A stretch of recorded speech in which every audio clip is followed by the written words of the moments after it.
I'm amazed how many people own stocks. Welcome to the Playing FTSE podcast. My name's Paul, and each episode, me and the lads get together to talk about the stocks, stock market news, and finance in general. Quick disclaimer, you shouldn't consider anything in this podcast as personal financial advice.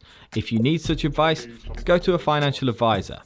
And please remember, when investing in any form, your capital is at risk. So sit back, relax, and let the lads fill you in with all the stock market news of the week. The sucker's going up. We're probably never going to sort them out. So, right, how have we been doing this week? A little bit of rebound this week, anyone? Especially for Zach and Steve D, who are in the what am I looking for? In the Nasdaq. You guys are mainly in the Nasdaq, and I'm a little bit more outside the Nasdaq. In the Nasdaq, How's it been? Nasdaq has been going up, down, but nothing major. I mean, it's still following the Fed's kind of the summary on inflation, I think. But a lot of the small caps, the ones that I'm in, extremely volatile as they are. But even more so this week. I think I'm down on some around probably 15%, and I'm being conservative here. The sentiment on the Nasdaq at the just before open was about as low as it was back in the March coronavirus crash. So for it to have a pretty good day today was quite surprising, really. I suppose it couldn't get any worse in terms of sentiment. How are we measuring sentiment in this one? We just doing VIX? I have no idea. I saw it on a graph on Twitter. It was just very interesting to see. Yeah, fair enough. That could be done by a poll or a vox pop or something, couldn't it? Or by looking at the holdings in the Buzz ETF thing, or whatever the other one is. The FOMO. On that the one. FOMO ETF. The FOMO one, because no one really knows whether they're too late to buy in. That's Dave why it's probably Portnoy. dropping. Is that what Dave Portnoy said? He said, like, don't worry, I'll get you into the FOMO stocks. Just buy my ETF and I'll pick it for you. I'll figure it all out. Is it managed? I mean, I'm guessing it's managed. I don't think. Yeah, so it is gonna- managed. I understand they're trying to quantify the amount people are talking about it on Twitter and stuff like that, and trying to work out what people are talking about, and I guess kind of front run them or at least get in on them. But I was trying to work out with this how the algo, presumably it's an algo looking through this, distinguishes between people sort of sensibly talking about stuff and like Parrot pumping stuff all over the place. That's a What good I point, find it actually. ironic is, right, I find it ironic is called artificial intelligence when it just looks at stock twits triggers. That'll be it. They'll just be downloading StockTwits data and just feeding it into the algo, just buying whatever everyone's Speaking talking of about. which, StockTwits does sell data, and I think it was 2 weeks ago where people just freaked out, and then everyone started just going bearish because they were like, "Oh, these guys are gonna. If we go bearish on our stock, maybe they won't touch our stock." They said just whatever you feel, do the opposite. Yeah, do the opposite. Market as the opposite. So there's people saying like, this stock's going to go to 400, bearish. So yeah, it was kind of timely of FOMO ETF to come out when a lot of people were just doing some stupid stuff. There's something to this, though, right? There's this social arbitrage kind of thing. There's actually a YouTube channel called Dumb Money. Shout out to Chris, 14 Crazy Chris on the Discord. Got his own YouTube channel, Crazy Fish, something like that. Is it Chris's Crazy Fish? Is he the guy that Fancy talks Fish to his fish? Fanatics. Fancy Fish. Fishy Chris. Yeah, Fishy Chris. Go watch his YouTube channel on fish. You just get to look at loads of fat fish all the time. Just really weird. I suppose it's great if you're into that shit. But yeah, he actually pointed me in the direction of a YouTube channel called Dumb Money, and they are some guys that are basically, they're kind of rolling on the principle of, buy what your girlfriend uses sort of thing. The idea of looking through Twitter and seeing what people are buying right now. So there might be something to this social arbitrage kind of thing. I mean, there definitely was last year, right? That the whole market was basically based on Wall Street bets and Twitter, and if someone said this was good, or let's say Dead Inside said it was good, that was it. It went up, and I think that's still going on to a point. So I think there is a bit of an argument for this FOMO ETF. By the way, I think we should just introduce this very quickly because we might not have introduced this properly, but we're talking about the FOMO ETF, which is been created by Dave Portnoy, who's a famous gambler on the internet as part of Barstool Sports. One of Chamat's boys. Is he one of... He can't be He one of is. Chamat's boys. Why not? He is. How can he not Because- be one of Chamat's boys? Because he's Chamat donated his GameStop wins towards Yeah, his, to the charity, Barstool didn't he? charity. I mean, don't get me wrong. Dave Portnoy does a lot of good for the world. And The but he Barstool probably- charity. probably ruins a lot of lives at the same thing. But if I'm honest, the first time I ever heard of him was when he was walking out of pizza stores, because he does a pizza review thing in New York, and he just reviews every pizza store in New York, and that was the first I knew of him on Instagram and stuff. But yeah, he's created this FOMO ETF. I imagine it's going to quiet down when sports start to open up, because he's traditionally a sports betting guy. Probably ruined a few lives on that, to be honest, and now he's trying to venture out into stocks and options trading and stuff like that. But yeah, he's running this FOMO ETF. Is it called Buzz? Is that the ticker, or is it called a? So there's is two. is there? Yeah, he's running Buzz. And there is another ETF called FOMO. There's another ETF, by the way, just for interest, on the theme that you were describing, which is buying stuff your girlfriend uses. That's called Becky, ticker symbol. What? Wow, that's great. Is that on Trading 212? Wow. I doubt it. You want to know what's in it? Oh, go for it. Go for it. I love. Apple, Louis Chipotle Vuitton. Mexican Grill, Etsy, Facebook. Who's your girlfriend, Louis Vuitton? Lululemon, Pinterest, Peloton, and Shopify are their main. holdings. Not Estee Lauder or L'Oreal or. Yeah, It might be I further just love down. that. I was only Wow. looking down that top 10. Yeah, I was gonna say, Unilever Estee Lauder. makes No, up 0.2%. Associated British Foods. Yeah, that's it. There's no ABF in there, and there's no oh, because I was just about to say something really bad then. Not going to go there. Were you going to say waste management? Yeah, something like. No, you probably haven't heard of this one. No Louvu. No Louvre. Don't bother. I know that joke's gone way over my head. That one, but that's interesting. I imagine it's not kid compliant, so it won't be over here. Would it? No, stop talking about kids. We're not talking about kids again. But yeah, There's an element of sort of like I've no idea. there's an element of like sort of Lynchian sort of thinking there, isn't there? Peter Lynch thinking, didn't he? Definitely. Basically used to say that he used to go to his local mall and stand outside of Dunkin' Donuts and realise that it was still busy despite being a recession, so that business wasn't affected. So he went and bought some Dunkin' Donuts and made 20x out And of I it. think it was his best holding in the end. And you're right, because Peter Lynch did say a lot of things. It's all about that personal edge that you might have on the market. All the other marketeers and all the hedge funds and investors are all doing their algorithms, and they're all trying to find the best thing. But in reality, yeah, possibly you do have an edge based on what you see day to day, what your kids are doing. Because that's another thing, is a lot of people are now looking at what their kids are doing, and they've seen them on Roblox, they've seen them on Minecraft, and they're looking into the future. And they're again, like you were even talking about buying Disney for your nephew, and I did actually think about that today while I was riding my bike, and I was thinking, actually, yeah, I'm sitting my kid in front of Disney even now, and it's probably going to be a big part of his future as well, as much as it was, say, my future. So there's definitely something there.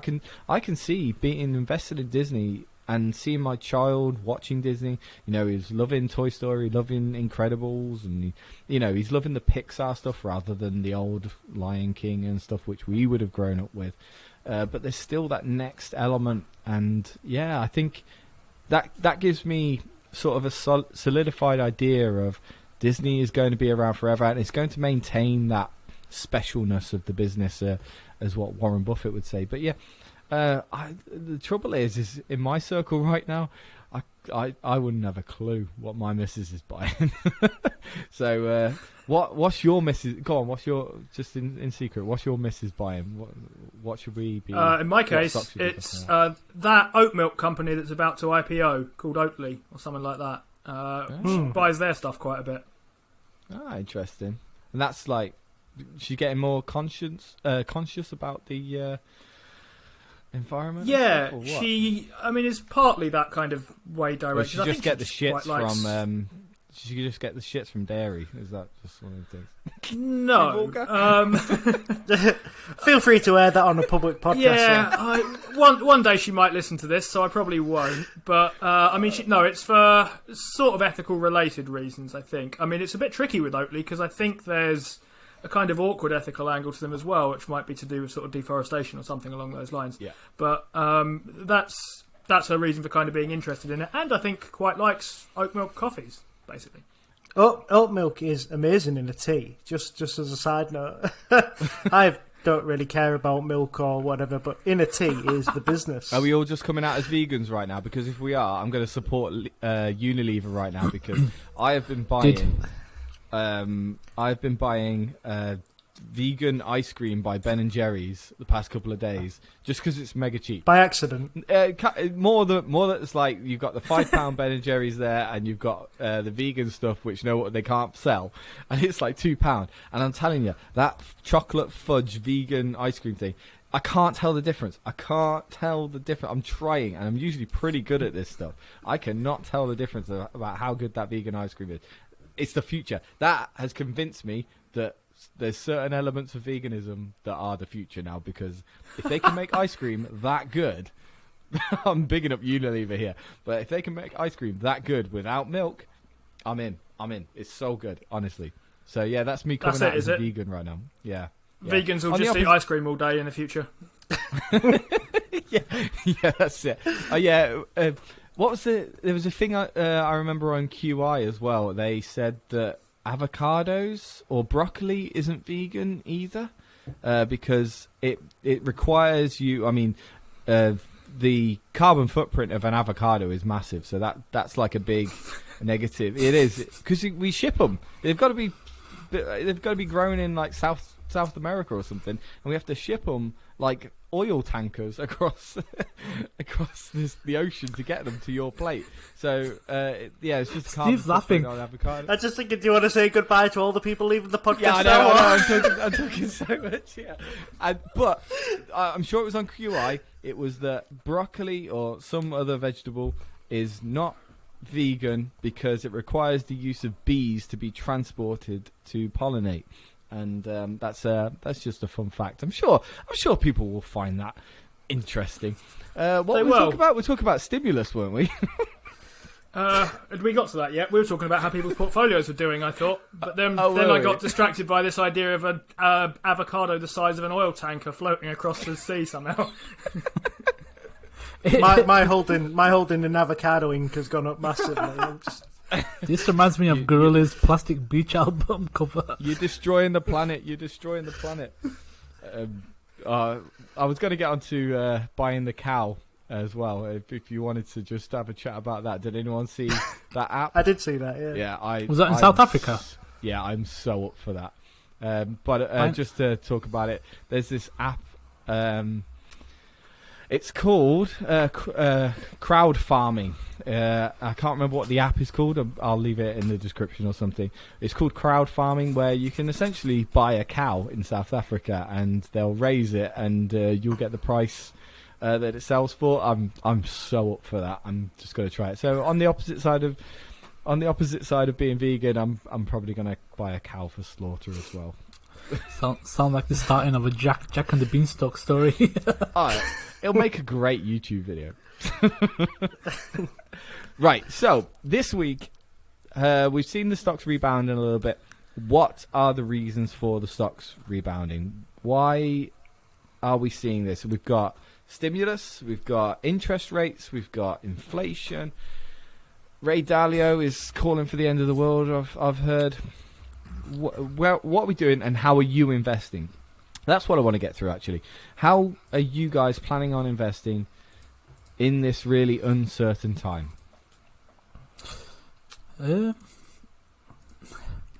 It's difficult because you can't. I mean, what the Fed have, because I'm in mainly the US stuff, right? So the Fed has summarized that inflation is going to go up to 2.4%, and then it's going to go back down to 2%, if I can recall correctly.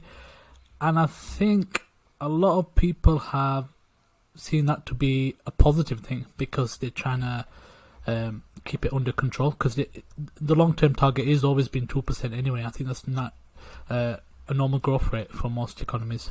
If he's telling the truth, right? If he's telling the truth. Yeah, and there are obviously some pessimistic kind of people out there who do think, and they jump into gold and Bitcoin as well. I think so. It just depends on where you are, which side of the trench you're in. But I think they can control it. But I mean, obviously, interest rates might be raised as well in the coming months and years, even because we don't look at months. We are long-term investors, and then become micro-cap investors. Well, they say that they can't. They say that they can't predict interest rates beyond 3 to 6 months. Anyway, can they? They can tell you what's going to happen in the next quarter, the next 2 quarters. But anybody who could tell you beyond that is a liar. We all presume that there's going to be a ton of inflation, but it's one of those things. It's like there's nothing here that we can control as retail investors. Absolutely nothing we can do. You can either be in cash and potentially miss the sort of levels of stock inflation that we've just had, or you can be in stocks and you could be like the lemmings being driven off the cliff. So yeah, that's really it. Really, my horizon is still long time out. Any crash, I'll be quite comfortable that we can recover from it. So I don't have a penny in cash at the moment. I am 100% invested in my accounts, both Invest and my ISA. So I'm ready to be either the lemming or the winner. That's it, isn't it? I can't think of another way that I'd be spending my cash. I'm going through a bit of a dilemma at the moment, and it's because I've got a 3% car loan which I could pay off. That's interesting. That'll save me a couple £100 in 3 years. And then I've got my 2.8% mortgage, which I've got as well, and I might have to add a little bit more with Help to Buy. And I could just pay off that. I could forego being in the market and get a guaranteed 2.8% and pay off my mortgage and then live happy and free forever. It's definitely something that I've been thinking about. But then there's the market, ain't there? There's Mr. Market, and there's April 6th coming up as well. I could just load in and see if I can score another 8%. And it's this thing, isn't it? It's we're talking maths. This could save me money, and this might make me psychologically better off. And I think for me, I'm staying in stocks at least for the next year of continuously investing for the long term, all that sort of thing. And it's important to remember, I think Steve pointed out there, is that the best investing days come straight after the worst investing days, and I think we've seen that multiple times in the past couple of past year basically. If you had missed out on and I personally was keeping out of stocks to start putting into my ISA, and I probably missed the first 4 or 5 days of last year, and I missed out on a significant amount of money at that point. If you miss out, you can try and time it, and you might miss out on the worst days in the market, and of course that's always going to be better for you. You're always going to be, if you miss those really bad crash days, where stocks start going down 15, 20, 30% and over a couple of months, then that's great. But straight after, that's when the best days are, when people start to get the confidence in again, and it jumps 15%, it jumps 30%. And they usually come straight after, and it's very hard to time the losing versus the gaining. And I think that's what you're kind of getting at there. The market crashed on my birthday last year, so that's my excuse why I couldn't. Happy birthday! That means your birthday's like a couple of days ago, right?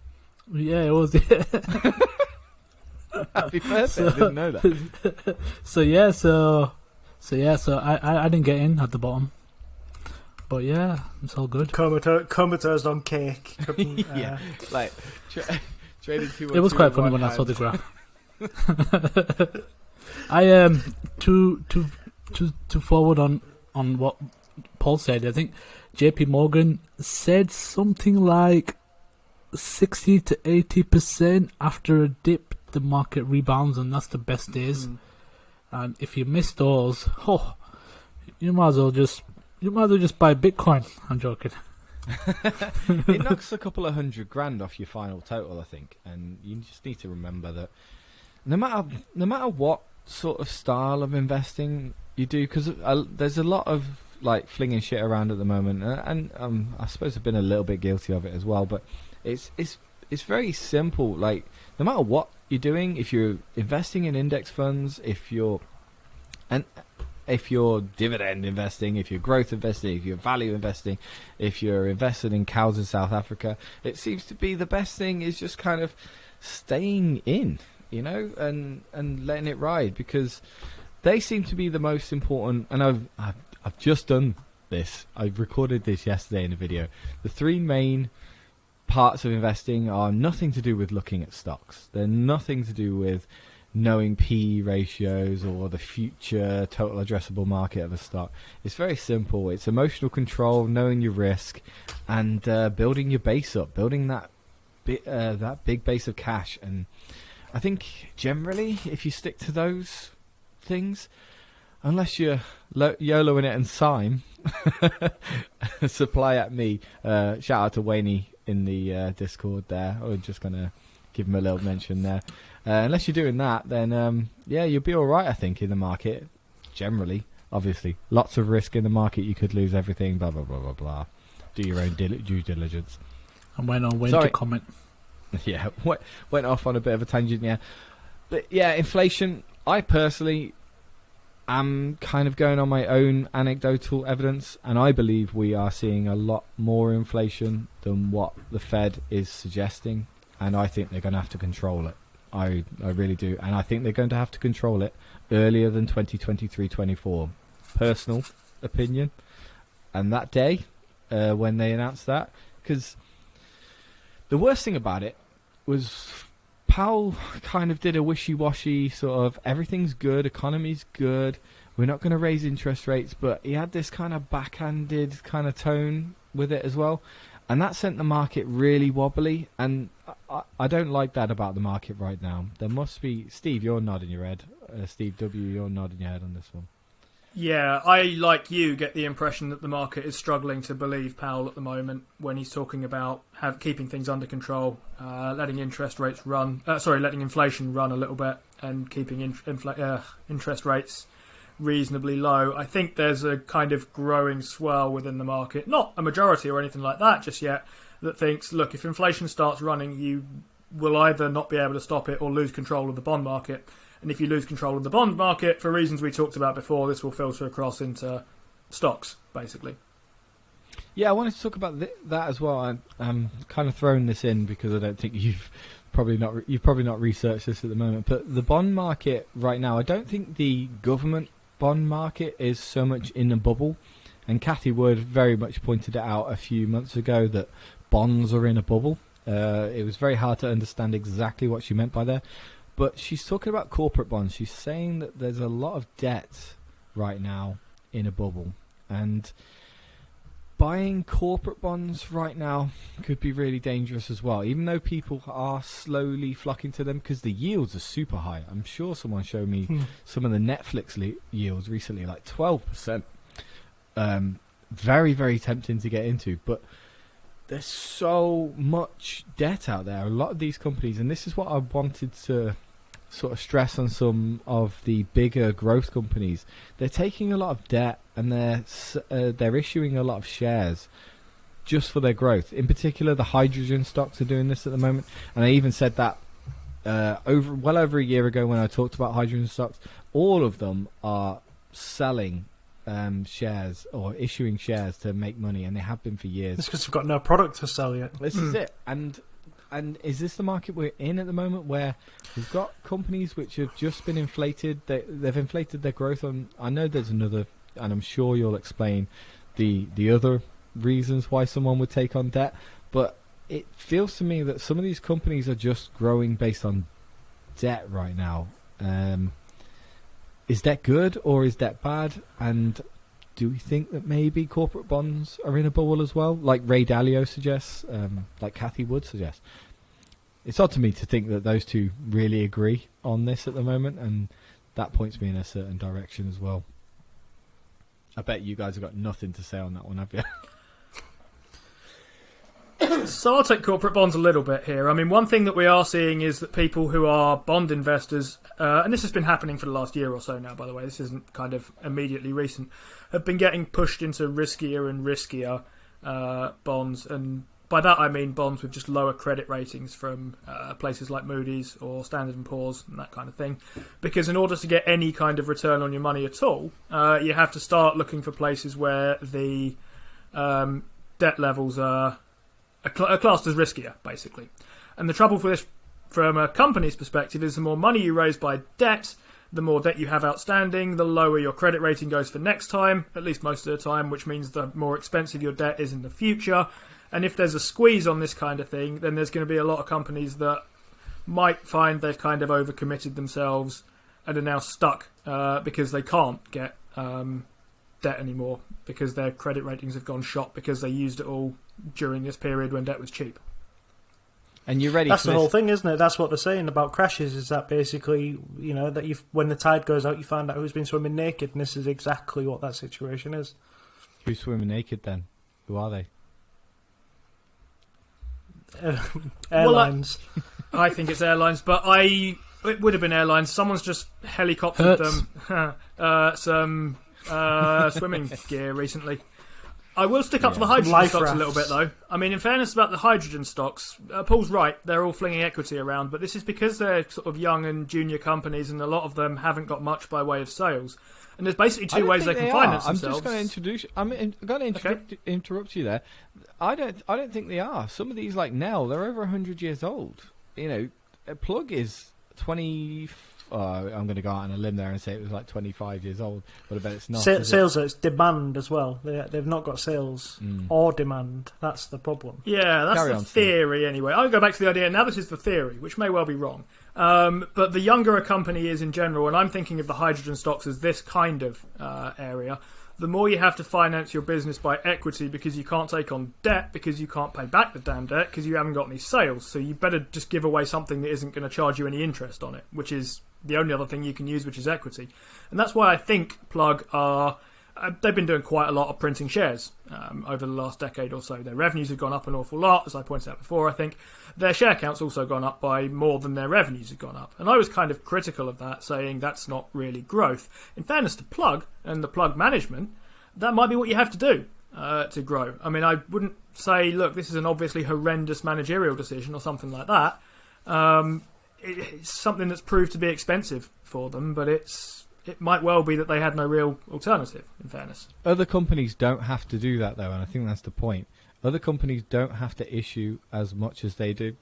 Electric vehicles, most of them, actually not even most of them. Some of them don't have to issue shares because they've got a good product that's well in demand. A lot of healthcare right now, Teladoc and all that, they are doing it. They are, of course, issuing shares, but they're not doing it on the scale of the hydrogen stocks, and they're also not issuing as many bonds either. It's good management, though. I mean, if you was the CEO of Briscoe Industries and you thought you had a company that was worth $30 a stock and it had gone up to $150 because of exuberance, then you would be issuing a shitload of shares. Of course, because I will take advantage of exuberance for cash anytime. But the thing is that you've got to look at this as an investor and say, well, they don't believe they're worth $150. If they're dishing out shares at the rate they're doing, they do not believe they're worth that money. Oh, of course, we're saying that about. I mean, we can say that about Tesla right now. Is that it's got 800. It's probably a 600 billion market cap right now. It doesn't have to take out any debt. All it has to do is issue a few shares, and there you go. There's $5 billion for your next factory. Straight there. And it is the smart. Of course, it's a smart management move. It's just, it happens in times of exuberance, doesn't it? And I don't know. It's kind of scary. I mean, speaking of debt, because this is going to be a massive segue. We're going to one of the most in-debt companies in the world right now. 192 billion in debt is VW, which has had a massive run last year. By the way, 192 billion in debt. That's more than AT&T. So suck it, everyone who thinks AT&T is in a lot I of thought that's debt. where that segue was going. By the way, where you said one of the most invested I knew. companies. Yeah, I thought. Well, did we say we talk about AT&T? I haven't written anything down about AT&T. VW has more debt than countries. Yeah. It has more debt than the Netherlands, I think, is one of the famous ones. But yeah, 192 billion in debt, and I thought I might catch someone there thinking it was AT&T. No, it's a surprising fact which I didn't know about VW. Now VW is a company that I've wanted to get into for a year. I just could never bring myself to it because we weren't sure of the direction they were going. Going in. Yeah, do you remember? It was a year ago, I think we conversed about this. Because this was before the ID3.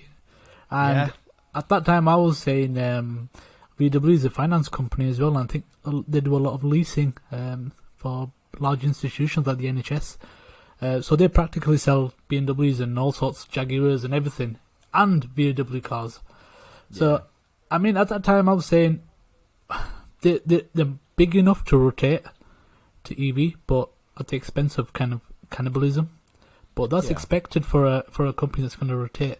Have they got loads of factories? Yes, they did at the time as well. And obviously retooling is expensive. And I think a lot of people were worried that they're not going to do it because they're going to basically eat into their new cars that they're producing. Because they come out of the Golf nearly every year, don't they? Now, so here we are today. You been in the e-Golf? Have you seen the e-Golf? That's a pretty good car. I've not sat in the... I mean, I was looking at the ID3 on the NHS lease thing because it's quite cheap on it. I think it's about £200 a month or something. I think it was because VW provide the cars, they offer exclusive deals on their cars only. So I think that I did kind of play that kind of part as well last year. I said they're gonna kind of push their cars forward. Here we are today, ID4. This week, is it last week? VW has shot up about 60% in the last month, and this is all on the news that VW is now going proper electric. Has it ended? I don't fully know the news. I don't know if you guys would know a little bit more about the news, but they turned up their electric car production. And I think, or it might have been Audi that have decided to stop all special buys. They've all decided to stop Send the the middle development aisle, of their engines ID3. now, haven't they? They've decided to stop development of their ICE engines. And I think VW are going in the same direction now as well. What are we thinking? Is it going to take over Tesla? Tesla still number one in the EV space? Deutsche Bank analysts estimate VW's electric car business alone could be worth, now check this out, 230 billion on its own. That's more than all of VW is worth now. And they've set a new price target for about €270. So these guys are extremely bullish. This reminds me of like Tesla in the early days now. Well, not early days, but a year ago, when everyone was like, "Oh yeah, just the car business alone is going to be worth so and so billion." I think ARC were on that vibe as well. I think what they're saying is that because ID4 is now selling across Europe, China, and the US, they're gonna roughly match Tesla at some point. I think. Well, they have the scale already, don't they? They've got the scale. They just need to retool that scale. Yeah. So Volkswagen should be pretty much able to hit the ground running. It just depends on how good their specs of their car are, and EVs is a bit of a re-education of the population because you don't need to centrally fuel a car anymore once you have an EV. It's more like driving your phone. You know, you get it in at night and you plug your phone in and you charge it overnight, and that's essentially how a car works. There is a big re-education program. I've got an electric car, and the people I meet are just utterly confused by how it works. Like, you sit around for an hour at a petrol station and charge. Like, no, I've had it for a year and I've never done that. I said this over a year ago, and people were saying to me, People, how are you ever going to start charging your cars at a petrol station? I was like, no, you have to change your mindset. The world has to change your mindset. You're going to have to treat it like your mobile phone. You're going to have to keep it always topped up. That's the idea. And range is all going to be about getting from A to B and then topping it up at B. And overnight, you're charging it overnight. When you put your bed, when you go to bed and you put your phone on your bedside table, you charge it. That's what you're doing with your car. We're changing all that around, and it's surprising. And it's surprising how long that's taken to get into people's minds. I've definitely got that in a video that I said over a year ago, because it's one of my big pet peeves of people saying that EVs were terrible. The only thing that I'm struggling to get behind on EVs is that so Cathy Wood brought out the new Tesla price target of 3,000, which I think puts it at something like 3 trillion by 2025 or 2030. Yeah. 2025. Oh, that's a big number to get to in, just 4 years. People say I'm bearish on Tesla. I've been getting a lot of shit recently for being bearish on Tesla. I'm definitely not bearish on Tesla. I just don't want to take the risk myself of getting into a stock that is, that's got a lot of exuberance right now. And you know what? And personally, if it's going to get to 3 trillion, I've got plenty of time to get into Tesla. So leave me alone on that one. It would seem pretty unachievable, that number. I was watching Joseph Carlson's broke it down quite well actually in a video that was out over the weekend, I think. And basically they've attributed a sliver, like 8% of the business to insurance, and it's absolutely unachievable. Like Tesla will never have the capital to achieve that, because the thing is with insurance is you actually need that in cash to insure it, and you have to hold it in cash. It's part of your liquidity ratios. And Tesla doesn't have that cash, and it can't magic it out of nowhere. And if it does magic out of nowhere by selling shares, Bitcoin. that price target gets further and further away. They're going to invest in Bitcoin, aren't they? Yeah, the Bitcoin's going to magically get there. Hold their cash. Right. I think you're right on that. And they've talked about Tesla insurance, and I've mulled it over Tesla insurance. It's another cannibalizing business, because they're going to bring in robo-taxis, and surely robo-taxis eventually shouldn't need traditional car insurance, because everything's automated and talking to each other. So I get really confused about that one. A lot of other people see it as very clear as day, and that's fine. And I don't quite see that bit as clear as day, but I definitely do see the car market. The only problem with someone's ran the numbers on the insurance claims, actually, just to give you an idea of what they're proposing that Tesla will charge for insurance.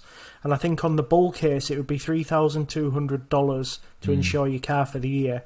And on the ARC's worst case scenario price that they've put up, it would be $2,200 to insure your Tesla for a year, which is about 5 times the average car insurance price. So it basically, and I mean, we knock ARC a lot, but it really does show like a rampant misunderstanding of how the insurance business works and the margins involved in it. That's interesting, because there's a lot.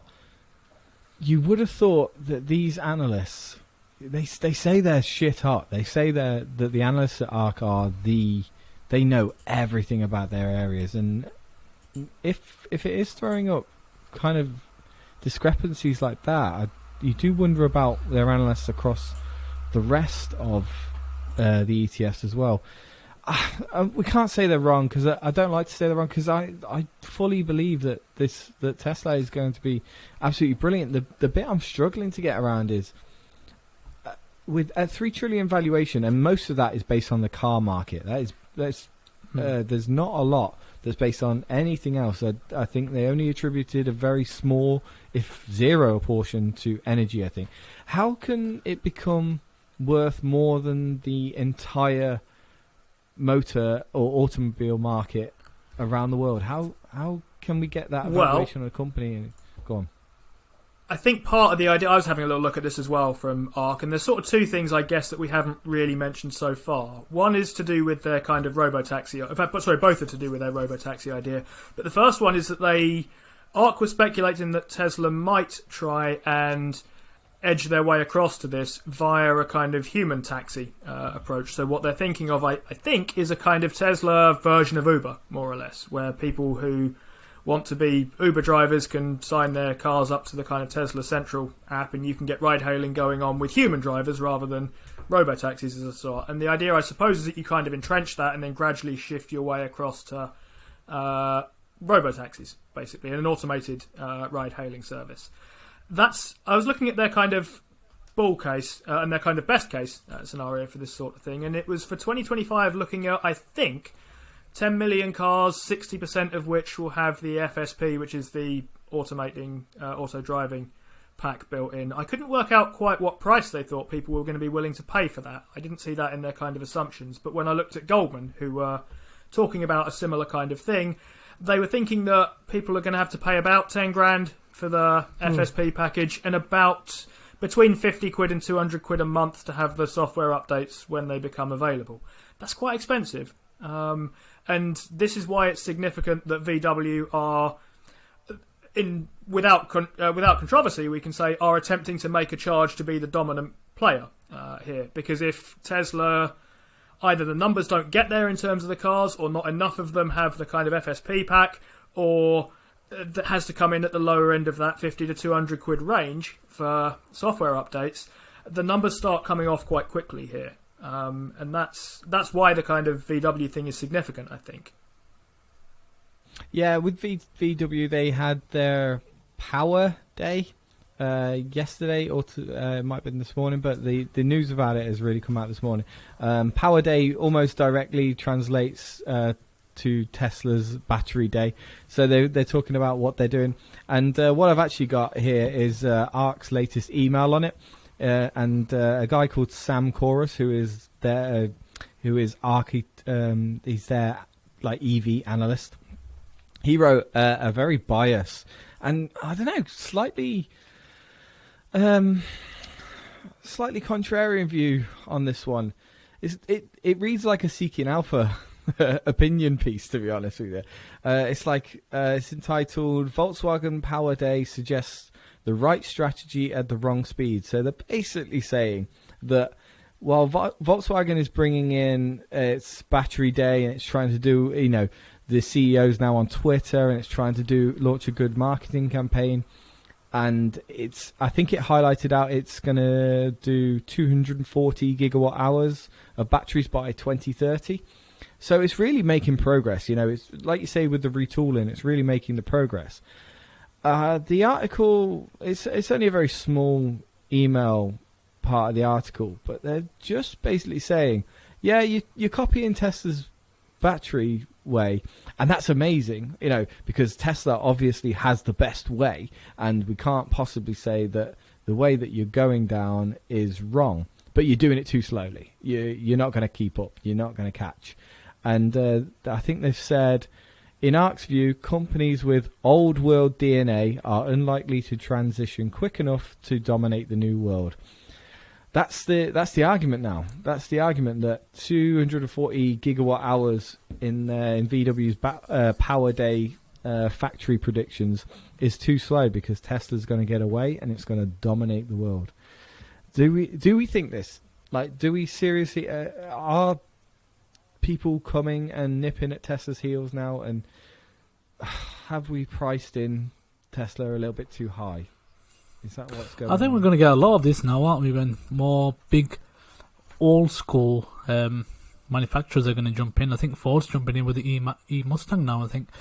But with VW, I think they're pushing the kind of the SUV front, because SUVs are popular in UK, Europe and China as well, I guess. And I think I'm just reading some numbers now from VW. So the ID4, I think it is a kind of a compact utility vehicle, CUV. So by 2025, Volkswagen expects the ID4 to make up a third of its target for 1.5 million in EV sales that year. Over the next 5 years, Volkswagen is investing 73 billion euros on digital and EV technologies, up from an earlier plan to spend 60 billion. So already they kind of like pushing a lot more money into this, and they know they have to push it because Tesla's not going to stop, and neither are any other companies. I think Ford and even probably GM's going to jump into this as well. The big problem with being number one is that everybody's out to get you, isn't it? That's the thing with Tesla, is that they are out in front. I think everybody would say that their battery technology is arguably the best. Their management technology is the best. But now they're just a target, and the problem is that that's one company versus hundreds of companies looking to shoot them down. Yeah. With this news of VW going electric, even though I don't think anything's really changed. I think probably a month ago, probably last year when me and Zach were talking about investing into VW, we knew there was a link with NIO going on. We know that there's autonomous stuff going on with Intel, and it's kind of just taking the other direction. We knew that it was going to start developing battery hubs. I think we've known this for a year, and it's been very quiet. But now it's they've done a battery day, a power day. Is it worth 67% in a month? Was it worth that a couple of days ago? Even though we knew everything was coming. Didn't the spike up kind of trigger SEC looking into it? I think I read something where I thought, okay, this is a bit weird because VW doesn't spike up just like that. I don't think it has. Well, it does during its short squeezes. So it's got a lot of. It's got a lot more eyes on the kind of stock now as well. So yeah, it'll be an interesting time. Yeah, worth noting, Tesla are being sued again. I think, or the SEC, I think, attempting to sue them again for that Elon tweet from a while ago where he said it was overpriced in his opinion. I think. Is it based on that tweet? I thought it was the other one because I thought the other one was just one guy. It was just one guy that lost a lot of money and he was trying to sue, and they sort of said, "Oh, good luck with that, mate." I'm not sure. So I'm not sure. I thought it was the SEC, and I also thought, yeah, good luck with that when I heard what was going on there. But I mean, This is kind of the thing with Tesla that I think is a sneaky good thing for them. Because I think they do better as a stock when people don't think about them in terms of how many cars have you got to get on the road by when, and how much do you have to have people pay for them, and that kind of thing. I think they do a lot better when they're thought of as a kind of Elon Musk visionary story, basically. Because you can start valuing that where you like, right? I mean, when we start talking about exactly how much is this autonomous ride-hailing thing going to be worth, it becomes a bit trickier. But then when you think, well, look, I like this story. This is the only car company that has a full-time... it might be the only anything company, by the way, that has a full-time master of coin on its kind of board, basically. And when we start getting back to that kind of thing and we start thinking, it's Elon against the world, because here comes the SEC again with a pretty tenuous-looking case from what I saw of it, I think things look kind of brighter for Tesla, and I think kind of the best thing for them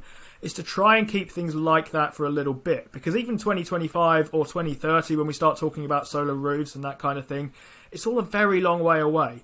And until then, they're going to look a lot like a car company. They're not just a car company. I'll say that again just for anyone who didn't hear me the first time, when they write in the comments. They're not just a car company, but they will look a lot like a car company, because for the foreseeable, a lot of their revenues are going to come from selling cars, and that will confuse a lot of people into thinking that they're a car company. And they're much better, I think, when they're thought of as a kind of Elon's grand vision for humanity company. There's been a lot of news. I've been reading it over the past couple of days, and China not happy with Tesla at the minute, or at least they're stopping their military people from buying Teslas, which I thought was everybody in China. I thought everybody in China was in the military. Or am I thinking of North Korea? I'm thinking of North Korea, aren't I? Tit for tat, innit? Because it is almost a tit for tat, because I think it was DJI that were kicked out of the military in the US. DJI, I remember that story.